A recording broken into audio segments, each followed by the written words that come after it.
audiobook do livro Ele Veio para Libertar os Cativos, de Rebecca Brown. Pai Celestial, peço-te que protejas o nosso leitor, dando-lhe entendimento exato de tudo que nos direcionastes a dizer. Peço e agradeço no precioso nome de teu Filho Jesus Cristo, nosso Senhor e Salvador. Amém. O propósito deste material é mostrar como Satanás e seus demônios atuam no mundo e como você poderá, de modo eficaz, lutar contra eles, libertando-se da escravidão. Satanás fará tudo para impedi-lo de ler. Tentará impor sonolências, confusões, interrupções constantes e muitas outras coisas. Sendo que o medo é uma das suas maiores armas, ele a usará para intimidá-lo. Será preciso chamar o nome de Jesus Cristo para afastá-lo. Não deixe de orar e pedir ao Senhor cobertura para o que irá ler. Minha profunda gratidão é primeiro atribuída a Deus e depois a Elaine. Não seria possível escrever este livro sem as informações cedidas por ela e sem a força, orientação e estímulos vindos do Senhor. Do mesmo jeito que Elaine me narrou sua vida, eu a escrevi. É claro que não posso documentar tudo nessa narrativa, porém ela não é única. Existem tantas outras que saíram do reino de Satanás e dão testemunhos parecidos. Todos os nomes foram mudados para proteger as pessoas envolvidas na história. Oramos fervorosamente para que o Senhor Jesus Cristo abençoe você, tão logo comece a ler as páginas que se seguem. Indo para Nazaré, onde fora criado, entrou num sábado na sinagoga, segundo o seu costume, e levantou-se para ler.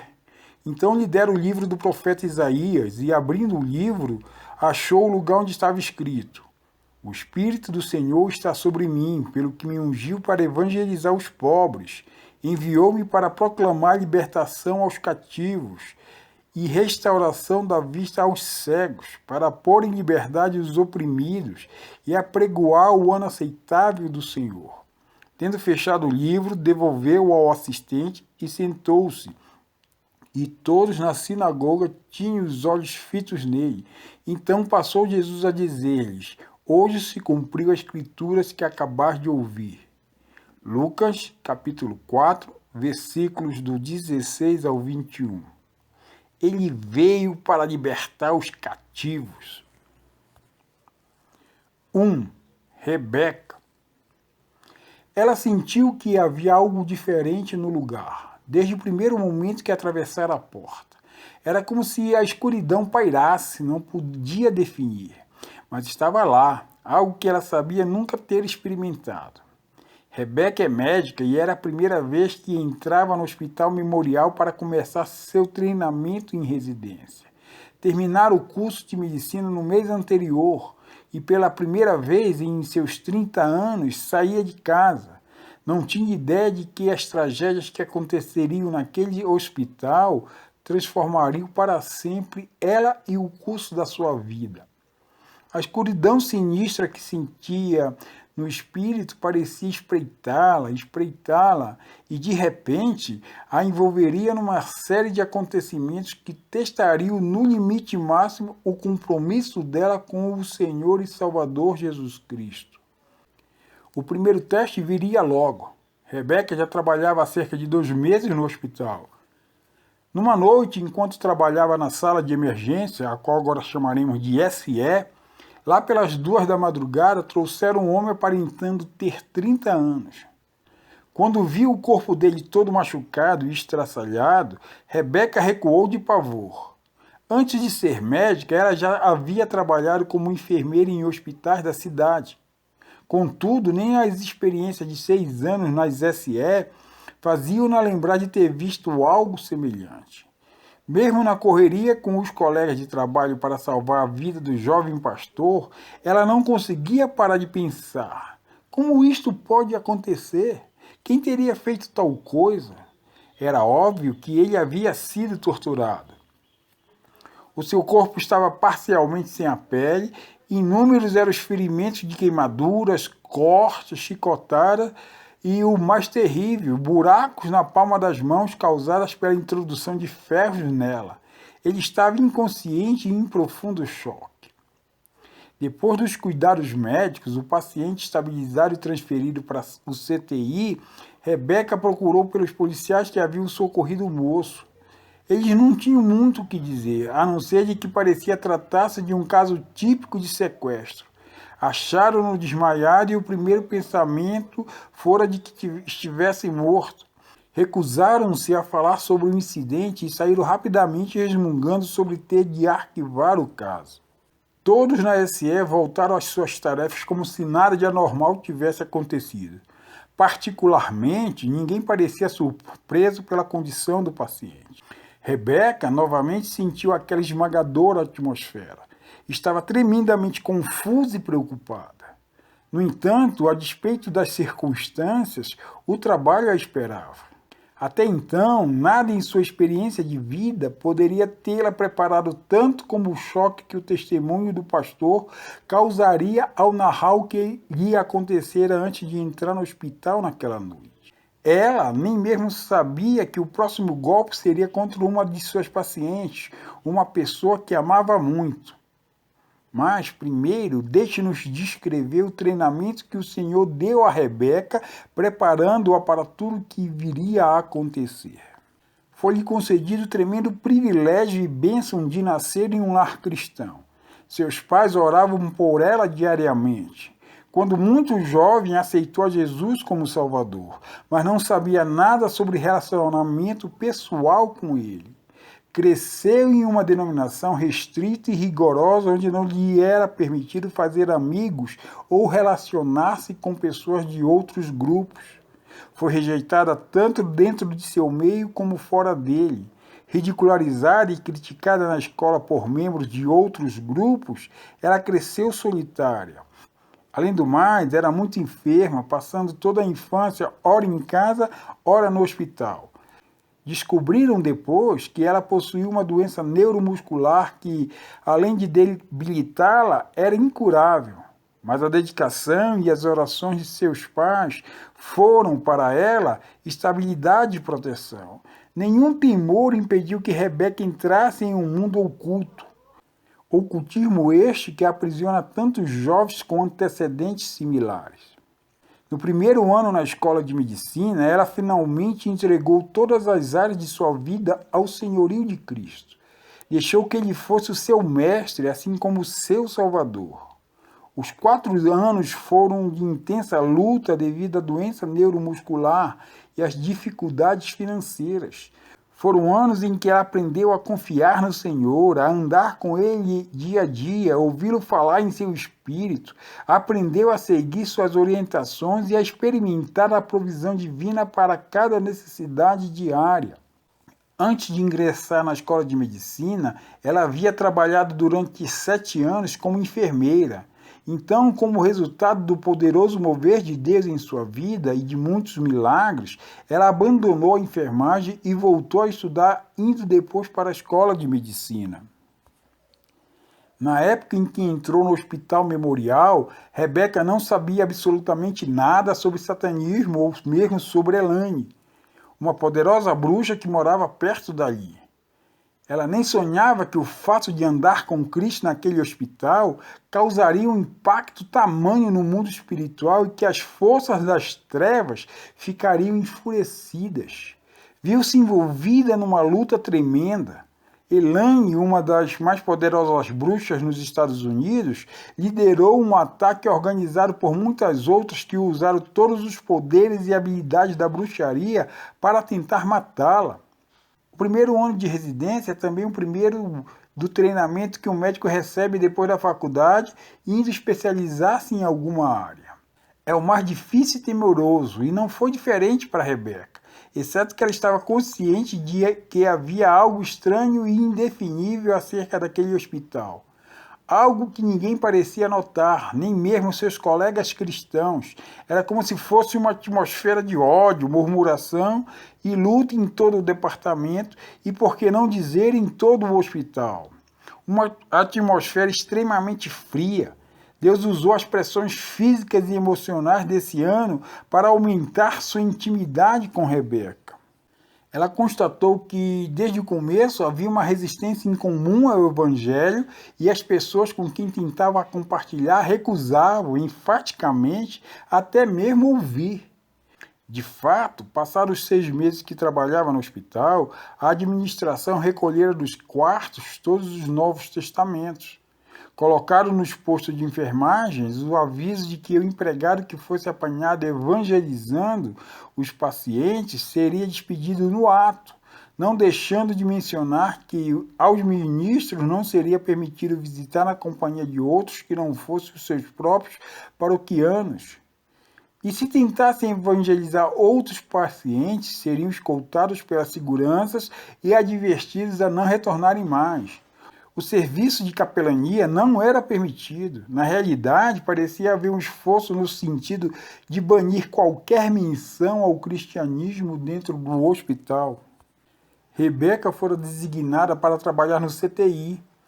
Entretanto, imediatamente se viu mergulhada num turbilhão de atividades. Eram 120 horas semanais de trabalho árduo. Assim, ela atribuiu a exaustão à piora do seu estado físico. Não obstante, o Senhor começou a falar-lhe firmemente no coração que ela deveria passar 1 hora em oração todas as manhãs, antes do trabalho. Deveria pedir pela instituição e também pela cidade, porque o Evangelho seria proclamado além de se tornar frutífero. Então, logo começou a obedecer, achou-se repetidamente compelida pelo Espírito Santo a pedir ao Senhor que sujeitasse o poder das trevas naquele lugar. Sempre ela se via citando Números capítulo 10, versículo 35, onde Moisés diz: Levanta-te, Senhor, e dissipados sejam os teus inimigos, e fujam de ti os que te odeiam. Não sabia por que orava dessa maneira e, na verdade, era estranho para ela a situação. No entanto, insistentemente, o Espírito Santo impulsionava a agir assim.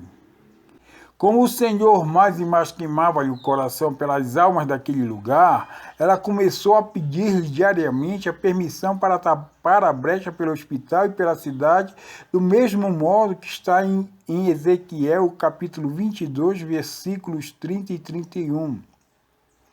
Busquei entre eles um homem que tapasse o muro e se colocasse na brecha perante mim a favor desta terra, para que eu não a destruísse. Mas a ninguém achei, por isso eu derramei sobre eles a minha indignação, com o fogo do meu furor os consumi. Fiz cair-lhes sobre a cabeça o castigo do seu procedimento, diz o Senhor Deus. Em particular, ela nem mesmo sabia o significado de estar na brecha. Contudo, pedia ao Senhor que a usasse da maneira que ele quisesse. Nos primeiros meses no memorial, Deus ensinou-lhe uma preciosa lição da total dependência dele no exercício da medicina. Uma noite muito tarde, fora admitido um paciente na unidade de tratamento coronário. Possivelmente tratava-se de um infarto, pois o mesmo tinha dores fortíssimas no peito e a pressão sanguínea estava muito alta. Naquela noite, Rebeca ficara responsável para examinar e cuidar do paciente. Ele deu-lhe uma lista dos remédios que usava e entre eles havia um que era muito bom para abaixar a pressão, ao mesmo tempo que reduzia o trabalho árduo do coração. O paciente firmemente assegurou-lhe de que estava tomando uma dose especial do remédio e Rebeca aceitou o argumento. Decidiu dar-lhe aquela dosagem na intenção de abaixar a pressão e assim evitar o infarto. O pior é que ela não sabia da gravidade do que fizera. A dosagem era muito perigosa, a menos que o paciente tivesse sido preparado gradualmente para tomar aquela quantidade. Depois de 1 hora, as enfermeiras vieram chamá-la dizendo que a pressão do paciente caíra muito e que, além de estar em choque, ele parecia estar morrendo. O temor apoderou-se dela. Na aflição, chamou seu superior, contou-lhe o ocorrido e perguntou o que poderia ser feito para reverter o efeito do remédio que administrara. De uma maneira impessoal, ele disse que ela cometera um estúpido engano e que não havia nada, absolutamente nada a fazer, a não ser esperar para ver se ele sobreviveria ou não. Não havia disponível nenhum remédio que pudesse ser usado para anular os efeitos do que fora administrado. E, além do mais, o superior acrescentou que, quando o residente cometera um engano semelhante e que o paciente dele ficara com sequelas devido ao perigo do choque em que quase morrera. Os pensamentos sobressaltavam-lhe a mente enquanto caminhava pelas alas escuras e solitárias na direção da unidade de tratamento coronário para ver o paciente. O medo, a culpa e a autopunição eram os que dominavam. Corria-lhe pela espinha um suor frio só de pensar na possibilidade de ter matado o homem. Os pensamentos o torturavam.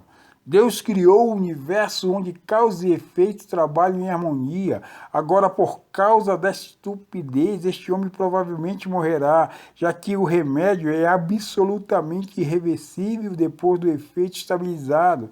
Então, não é preciso nem mesmo orar pedindo que Deus mude a ordem, só por sua causa e seu erro.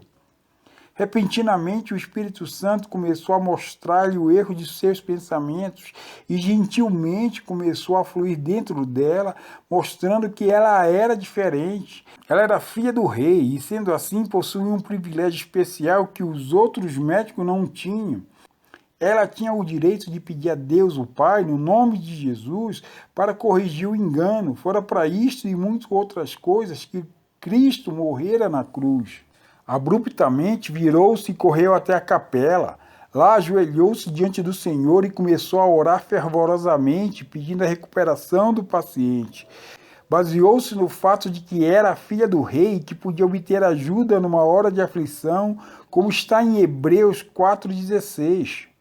Acheguemo-nos, portanto, confiadamente junto ao trono da graça, a fim de receber misericórdia e acharmos graça para socorro em ocasião oportuna. Rebeca levantou-se e voltou à unidade. Ao chegar, constatou que a pressão sanguínea do paciente voltara ao normal e que ele já não sentia dor. Um novo eletrocardiograma revelou que o coração trabalhava normalmente. Passaram-se 2 dias e ele saiu de alta, não apresentando absolutamente qualquer sequela. Rebeca aprendeu a ouvir sempre a voz do Senhor. Vez após vez, ele falaria suavemente em seu espírito, ora revelando o engano antes que o mesmo pudesse trazer consequências sérias, ora despertando-lhe a atenção sobre algo esquecido ou desaparecido e também lembrando-lhe o que fora lido ou aprendido anteriormente. Ela aprendeu a orar e a jejuar, pedindo que Deus revelasse a chave para diagnosticar doenças particularmente obscuras. Aprendeu também a depender do Senhor para dar-lhe a habilidade nas mãos e nunca executar qualquer procedimento sem antes orar e pedir a Jesus, o médico dos médicos, que a orientasse. Louvado seja Deus, pois em todos esses anos o Senhor continuamente tem sido fiel e não aconteceram complicações sérias como o resultado do trabalho dela. Passados 6 meses de residência, novamente depois de ter sido designada a trabalhar no CTI, o jovem pastor que ela vira na sala de emergência finalmente se recuperou a ponto de poder falar. Ela acompanhara o progresso dele bem de perto. Agora orava por ele constantemente e, movida pelo Espírito, ia até o quarto dele para conversarem. Um certo dia ele narrou-lhe o que realmente acontecera antes de ser admitido no hospital. Bob era pastor de uma pequena igreja na cidade e envolvera-se em um ministério com ex-satanistas. Contou a Rebeca que numa cidade próxima existia uma grande comunidade satânica e que o satanismo estava desenfreado naquele estado. Eles, sob o senhorio do Senhor, conduziram um bom número dessas pessoas a Jesus. Elas deixaram de servir ao diabo e fizeram de Cristo o Salvador e Senhor de suas vidas. Assim, expulsaram os demônios que habitavam em seus corpos em troca de poderes mágicos. Na noite em que ela o vira pela primeira vez, ele havia sido raptado pelos satanistas e levado a uma de suas reuniões. Colocaram-no sobre o altar, de frente para o grupo, e o torturaram. Eles se preparavam para pregá-lo em uma cruz, quando um dos membros gritou que alguém lá fora vira algo suspeito e chamara a polícia. Os satanistas tinham acesso ao rádio da polícia e monitoravam todas as chamadas. Bob desmaiara enquanto estava sendo crucificado e esteve inconsciente até acordar na cama do hospital. Como nunca ouviram falar em tal coisa, Rebecca estava atônita. Seria essa a explicação para a sensação que tivera no hospital? Outras revelações estavam por vir. Na segunda vez em que for escalada para trabalhar no CTI, aumentaram-lhe as preocupações. Nas noites em que estava de plantão, ficava responsável por todos os pacientes em estado grave. Como orava intensamente por eles, começou a notar que muitas mortes ocorriam sem qualquer explicação. Normalmente, há uma ordem no desenvolvimento de uma determinada doença que leva à morte. Vejamos um exemplo.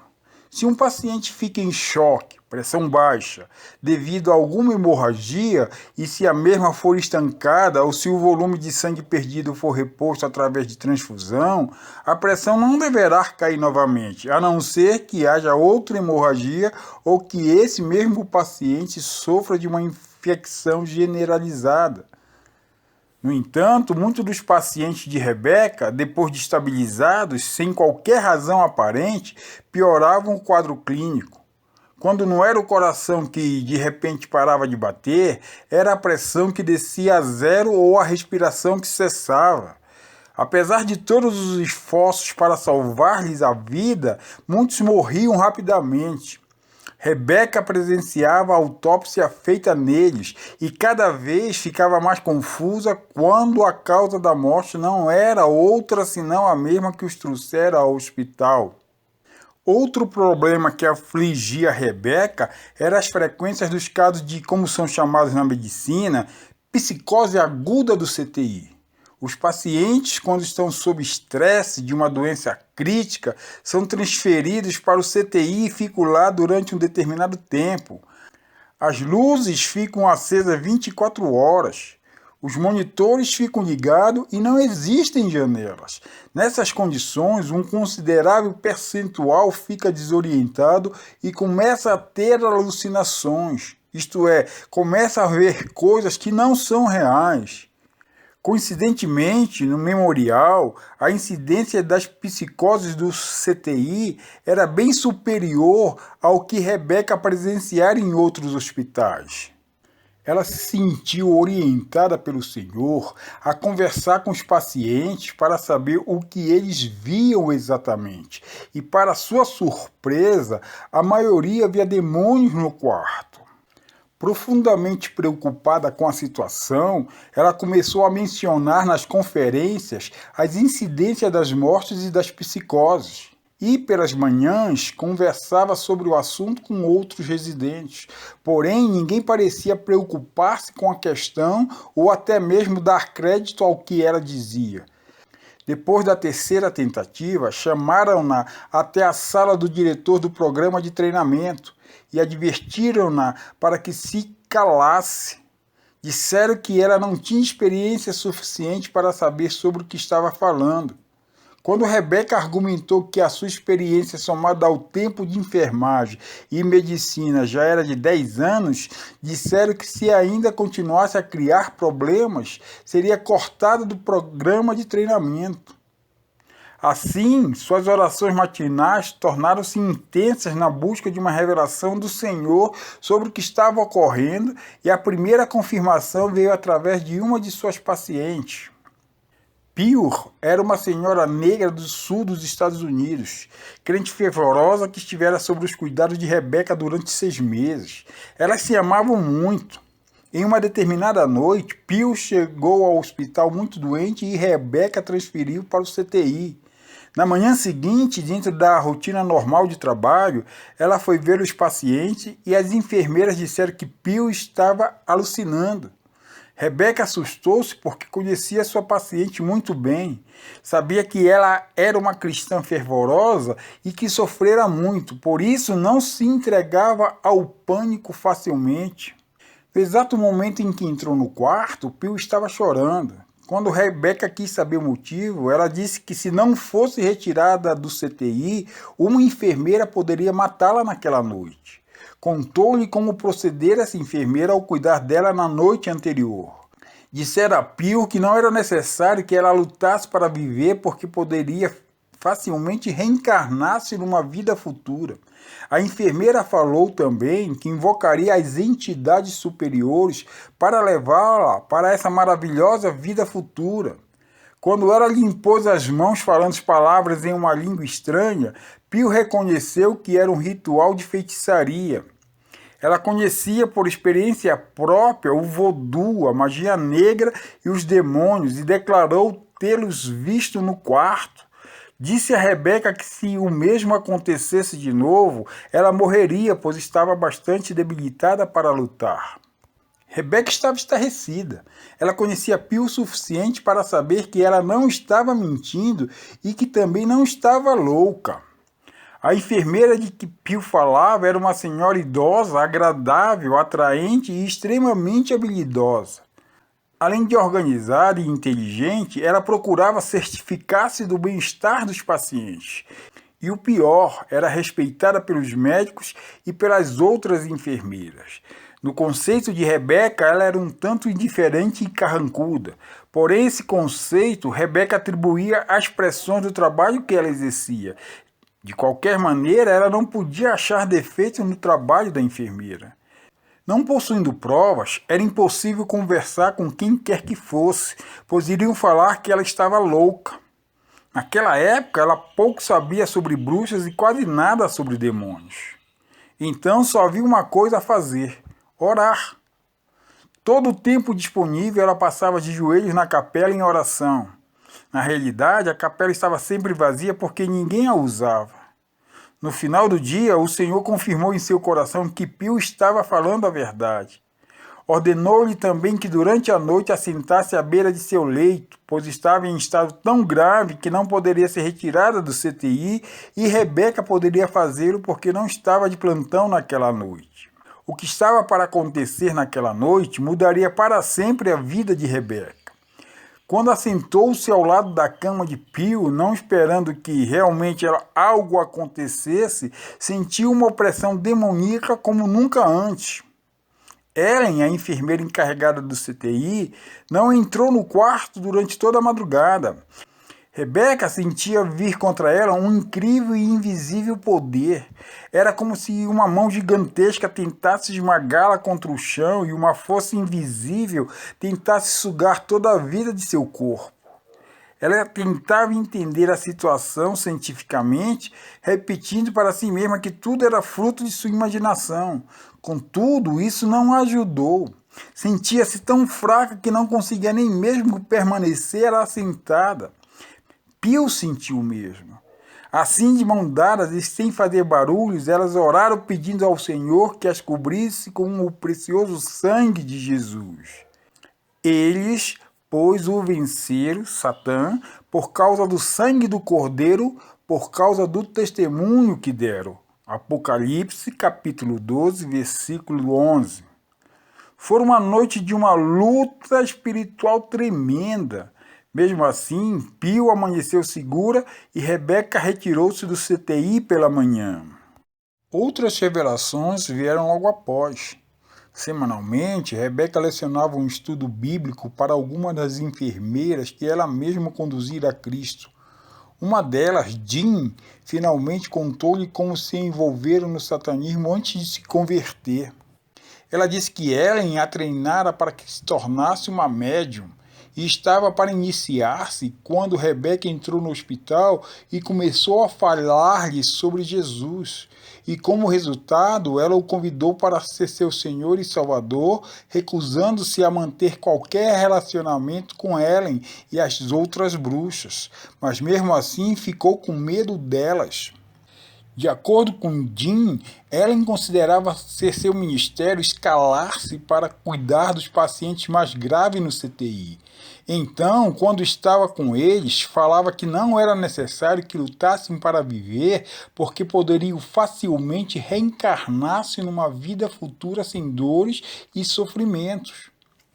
Assim, com ou sem o consentimento deles, ela pousava as mãos sobre os mesmos e invocava as entidades superiores para virem e acompanhá-los até a outra vida. Isso, naturalmente, fazia com que o estado deles piorasse e chegassem a óbito. Jean estava temerosa de contar a situação a outras pessoas porque Ellen ocupava uma posição de respeito dentro do hospital e, diante disso, ninguém acreditaria nela. De fato, depois de ter aceitado a Cristo, Jean transferiu-se para um outro turno, evitando dessa forma trabalhar com Ellen. Foi por intermédio de Jean que Rebecca veio a saber também sobre a comunidade satânica que existia ali perto da cidade. Além de ter uma das maiores distribuidoras de literatura do ocultismo, essa comunidade possuía também uma igreja. Toda a narrativa de Jean confirmava que o pastor dissera a Rebecca, e por isso ela tinha medo de ter o mesmo destino dele. Na vizinhança não havia ninguém que levasse a sério a comunidade, sendo que isso era precisamente o que Satanás queria. Através de outras fontes, Rebecca soube do envolvimento de enfermeiras e médicos com o ocultismo e viu a necessidade de aprender um pouco mais sobre a comunidade e sobre o satanismo. Novamente, depois de levar o problema ao Senhor, obteve dele a confirmação. Começou então a estudar a Bíblia fervorosamente para aprender mais sobre Satanás e seus demônios. Descobriu que eles podiam habitar nas pessoas e elas, por meio dos poderes satânicos, podiam fazer qualquer coisa. Foi então que Rebecca começou a guerrear ativamente contra Ellen e outros satanistas do hospital. Em suas orações pela manhã, ela pedia a Deus que amarrasse os poderes do diabo nas pessoas que especificamente sabiam estar envolvidas com ele. Diariamente, à noite, antes de deixar o hospital, ela caminhava pelo CTI e outras alas e tranquilamente, mas de forma audível, usava de autoridade sobre cada espírito demoníaco onde os mesmos se encontravam ou onde poderiam estar durante o dia ou durante a noite. Amarrava-os com o poder do nome de Jesus Cristo e pedia ao Senhor que colocasse proteção especial sobre os pacientes, resguardando-os das forças demoníacas. Nas muitas noites que estava de plantão, era chamada ao CTI ou a uma das alas para ver um paciente que estava sofrendo pioras do quadro clínico. Como Deus lhe dera discernimento de que tais problemas eram resultado da interferência demoníaca, ela aprendeu a valer-se de Lucas 10:19 e Marcos 16:17. Eis aí vos dei autoridade para pisar de serpentes e escorpiões e sobre todo o poder do inimigo, e nada absolutamente vos causará dano. Estes sinais hão de acompanhar aqueles que creem. Em meu nome expelirão demônios. Foram muitas as vezes em que, assentado ao lado do enfermo, lutou silenciosamente em oração, amarrando e ordenando os demônios a saírem. Ellen, por sua vez, do outro lado da cama, desferia contra ela e o paciente todo o poder maligno a seu dispor. Nas ocasiões em que Rebecca tentou usar de seus conhecimentos médicos para reverter o quadro clínico do paciente, constatou que eles seriam insuficientes se não fossem combinados à batalha espiritual em oração. Naturalmente que nem Ellen, Satanás e as outras bruxas tinham prazer nas atividades de Rebecca. Por isso a batalha já estava declarada. Rebecca tentou compartilhar com um casal de colegas cristãos o que estava acontecendo. Eles, no entanto, recusando acreditar, disseram que ela estava doente, cansada e imaginando coisas. Como a batalha se intensificasse, a doença neuromuscular de Rebecca piorou. Ela ficou sob os cuidados de um dos médicos-chefes do hospital. A despeito das orações e dos esforços feitos a seu favor, ela sabia que estava morrendo. Finalmente, no último dia de sua residência, ela ficou tão doente que já não podia mais trabalhar. Uma avaliação médica feita por vários especialistas revelou que ela não viveria por muito mais tempo e que não havia mais o que fazer. Perguntaram-na se queria ficar internada ou ir para casa. Ela decidiu que iria para casa. Assim, Rebeca deixou a cidade e o hospital pensando que não mais iria vê-los. E seu coração estava bastante pesaroso pelas muitas almas que naquele lugar estavam cativas pelos poderes das trevas. No agonizante mês que se seguiu, a doença de Rebeca progrediu a ponto de deixá-la tão fraca que já não conseguia andar e nem mesmo levantar-se da cama. Mesmo assim, possuía uma completa e maravilhosa paz. Jesus estava no controle e era tudo o que importava. Noite após noite, quando as dores a impediam de dormir, ela desfrutava de uma doce comunhão com o Senhor e da esperança fervorosa de que Ele a chamava logo para o lar celestial. Um dia, pastor Pat, o pastor de sua igreja local, veio visitá-la e, sendo o homem de Deus que era, não aceitava o fato de que Rebeca estivesse à morte e orava constantemente por ela. Certa feita, disse que Deus revelara não ser da vontade dele que ela morresse. O pastor disse: isto pode parecer loucura, mas estou certo que o Senhor revelou-me que o que está acontecendo a você é um ataque de bruxas muito poderosas, e a piora da sua doença é devido a poderes demoníacos que estão sendo enviados contra você. Seria isso possível? Você conheceu ou esteve em contato com alguma bruxa? Porque ela não associara a piora de sua condição à batalha que travara com os satanistas no hospital. Ela nunca falara ao pastor sobre aquele assunto, então passou a contar-lhe o que acontecera no ano anterior. Ele andava de um lado para o outro profundamente preocupado. Finalmente voltou-se e disse: eu sei que não é a vontade de Deus que você morra. Não tenho dúvidas de que sua enfermidade é resultado direto da bruxaria. Devemos orar e bloquear o poder dessas bruxas, como ele orou. Não apenas ele, mas os anciões e cerca dos 200 membros daquela igreja jejuaram e oraram por toda a semana. Fervorosamente eles intercederam por Rebeca, pedindo ao Senhor que a cobrisse e anulasse o poder enviado pelas bruxas contra ela. Ao final daquela semana, Rebeca estava quase inconsciente. Então o Senhor fez com que ela lembrasse de uma passagem que lera no livro de Otmani. A menos que um cristão esteja plenamente convencido de que seu trabalho terminou e que é a vontade de Deus levá-lo, ele deverá lutar com todas as suas forças contra a morte. Se os sintomas da morte aparecerem em seu corpo antes que sua missão haja terminado, ele positivamente deverá resisti-los. Admitir, baseados em nossa condição física ou emocional, que o nosso tempo terminou é um erro da nossa parte. Nós, ao contrário, devemos ter convicção clara da parte de Deus no que diz respeito à nossa partida. Se vivemos para Ele, então devemos morrer para Ele. Qualquer chamada que não proceda dele deve ser rejeitada. Para vencer a morte, os crentes devem substituir a atitude passiva pela resistência. A menos que lancemos fora nossa atitude pacifista, não seremos capazes de sair da morte. E aí seremos zombados por ela e finalmente vencidos. Numerosos são os santos que confundem hoje passividade com fé.